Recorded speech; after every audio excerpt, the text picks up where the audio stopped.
আসসালামু আলাইকুম রহমতুল্লাহি ওয়া বারাকাতুহু। ওয়ালাইকুম আসসালাম ওয়া রাহমাতুল্লাহি ওয়া বারাকাতুহু।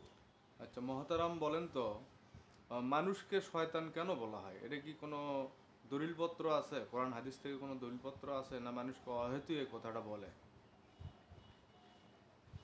আলহামদুলিল্লাহ, মহান রব্বুল আলামিনের অশেষ কৃপায় আমরা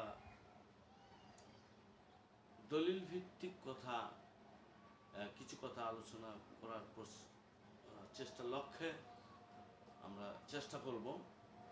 আল্লাহ পাক যেন আমাদেরকে সঠিক বিষয়টা জানার জন্যে, বোঝার জন্যে এবং মানার জন্যে তৌফিক দান করেন। আল্লাহুম্মা আমিন। আল্লাহুম্মা আমিন। আল্লাহ বলেছেন শয়তান মূলত তিন প্রকারের শয়তান।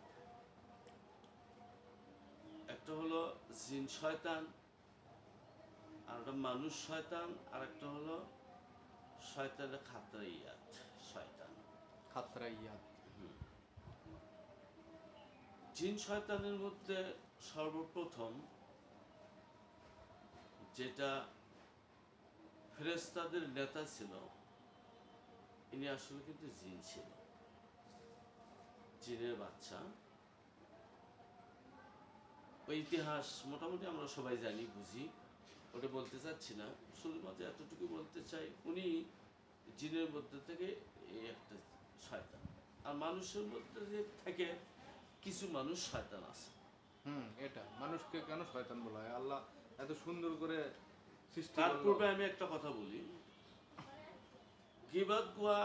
গীবত গাওয়া বা গীবত করা এটা মস্ত বড় একটা গুনার কাজ না? হ্যাঁ, মস্ত বড় গীবত গাওয়া খুব মস্ত বড় গুনাহ। তার মানে একজন খারাপ কাজ করছে, মন্দ কাজ করেছে, সেই বিষয়ে সমালোচনা করার নামই হলো গীবত। তো সেই ক্ষেত্রে বলতে চাচ্ছি, আমি যদি বলি যে গীবত না করলেও পাপ, হয়তো মনে করবে যে নতুন কথা। হ্যাঁ, গীবত না করলে কেমনে পাপ হয়? গীবত না করলেও কেমনে পাপ হয়? যেমন যখনই সূরা পড়া হবে, তাব্বাত ইয়াদা আবি লাহাবি ওয়া তাব, ধ্বংস হোক আবু লাহাব এবং দুই হাত। এই যে যারা ইসলামের দুশ্মনী করে গেল, মুনাফিকি করে গেছে, দুনিয়ার থেকে চলে গেছে যারা, এদের নাম আল্লাহ স্মরণীয় করে রেখে দিয়েছে কোরআন শরীফের মধ্যে। বা আমার বান্দা যারা হবে তারা এই আবু জেহেলের মতন মানুষকে নামাজের দাঁড়ায়া গাল পারবে, মন্দ বলবে। হ্যাঁ, এটা তো একটা কঠিন বিষয়, এই বিষয়টা। এইটা আল্লাহ নিজে বলে দিয়েছে এখানে, হ্যাঁ, হ্যাঁ। যতদিন তুমি থাকবা দুনিয়াতে, যদি তুমি নামাজি হও, নামাজের দ্বারা মাঝে মাঝে সূরা লাহাবটাও পড়ো, হ্যাঁ, নামাজের মধ্যে একজনও। তাহলে আল্লাহ খুশি হবে। হ্যাঁ, তাই না বিষয়টা? হ্যাঁ। এই শ্রেণী মানুষের জন্য আল্লাহ বলেছে সূরা নাসের মধ্যে, কুল আউযু বিরাব্বিন নাস মালিকিন নাস ইলাহিন নাস মিন শাররিল ওয়াসওয়াসিল খান্নাস আল্লাযী ইউওয়াসবিসু ফি সুদুরিন নাস মিনাল জিন্নাতি ওয়ান নাস। আখের আয়াত।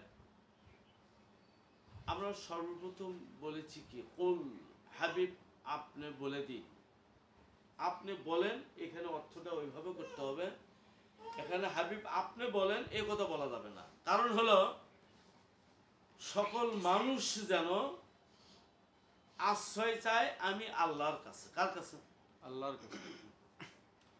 নবী কি আশ্রয় চায় না? নবীকে আশ্রয়, এখানে রসুলকে যেমন আমিন বলেছে, আমি খুতবার মধ্যে পড়েছি, দেখছি এখানে বলা হয়েছে না শাহাদু আল্লাহ ইলাহা ইল্লাল্লাহু মুহাম্মাদুর রাসূলুল্লাহ আশহাদু আন্না মুহাম্মাদান রাসূলুল্লাহিল আমিন, রসুলহুল আমিন, এইভাবে আমিন বলা হয়েছে। আবার একটা জায়গাকেও আল্লাহ আমিন বলেছে, বালাদিল আমিন।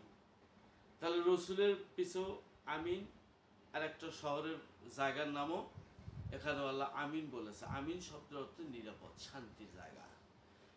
কোন মানুষ যদি রসুলের আশ্রয়স্থলে অবস্থান করে, এই ব্যক্তিটা শান্তির মধ্যে নিরাপদে থাকবে। তার ইমানটা, তার মনটা, তার চিন্তা চেতনা ফিকিরি।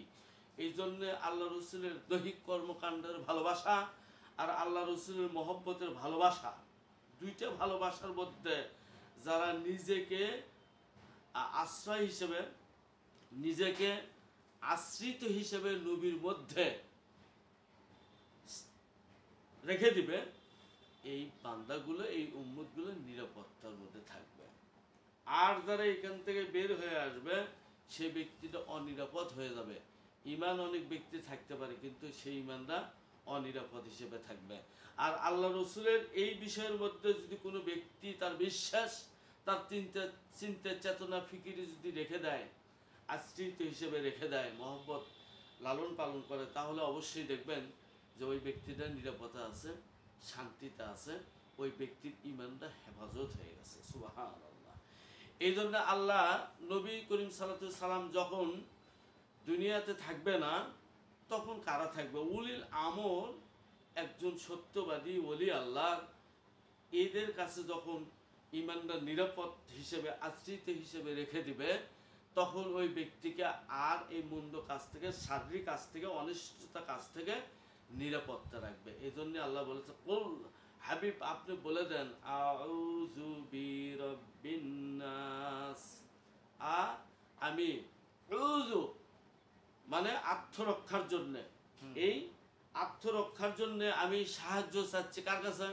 আল্লাহর কাছে। বিরাব্বিন নাস, মানুষের রবের কাছে। কি জন্য? এই আশ্রয় থেকে যে ব্যক্তি দূরে থাকবে, এই আশ্রয়ের বহির্ভূত যে ব্যক্তি হবে, এই ব্যক্তির সম্বন্ধে আল্লাহ বলেছেন, তোমাদের মধ্যে ধোঁকা দিবে দুই শ্রেণীর শয়তান। এক শ্রেণীর শয়তান হলো জিন, আর এক শ্রেণীর শয়তান হলো মানুষ। মিনাল জিন্নাতি ওয়ান নাস, মানুষের মধ্যে থেকে কিছু মানুষ শয়তান, আর জিনের মধ্যে থেকে কিছু মানুষ, কিছু জিন শয়তান। আর অন্তরের মধ্যে ঢুকে যেটা ফাতরাইয়া যখন দেয়, তোমাকে ওয়াসওয়াসা দেয়, ধোঁকা দেয়, ওই যে বলেনি আল্লাযী ইউওয়াসবিসু ফি সুদুরিন নাস, তোমার সদরের মধ্যে, অন্তরের মধ্যে যে ধোঁকা দিচ্ছে, তুমি নামাজে দাঁড়াইছো না, এখানে বলতেছে শয়তান নামাজটা তাড়াতাড়ি শেষ কর, বহুত কাজ আছে। আসলে নামাজটা তো দুনিয়া ছাড়ার একটা কি বিষয়, দুনিয়া ত্যাগ করবে, দুনিয়ার চিন্তা চেতনা ফিকিরি সবকিছু ত্যাগ করে আল্লাহমুখী মুন্ডা করার জন্যে আল্লাহওয়ালা ব্যক্তিদের, এই জন্য নামাজের মধ্যে বলা হয়েছে তুমি নামাজ আদায় করো একাকিত্ব ভাবে, একক ভাবে না, একাকিত্ব মানে তোমার কর্মের সাথে, তোমার কর্ম আল্লাহ সুবহানাহু ওয়া তাআলার কাছে গ্রহণযোগ্য তখনই হবে যখন তুমি ওই ওলি আল্লাহর, বা আপনি যদি ভালো করে বোঝেন সূরা ফাতিহার মধ্যে যাদের যাদের কথাগুলো বলা হয়েছে, যাদের যাদের বিষয়গুলো বলা হয়েছে, তাদের সাথে যদি মিলান, তাহলে অবশ্যই দেখবেন যে আসলে একাকিত্ব কাহাকে বলে আর একাকী কাহাকে বলে। আল্লাহ পাক আমাদেরকে বোঝার মতন, মানার মতন সমস্থান করুক। সুবহানাল্লাহুম্মা আমিন। ওয়া আখিরু দানা আনিল হামদুলিল্লাহি রাব্বিল আলামিন। আসসালামু আলাইকুম ওয়া রাহমাতুল্লাহি ওয়া বারাকাতুহু। ওয়া আলাইকুম সালাম ওয়া রাহমাতুল্লাহি ওয়া বারাকাতুহু।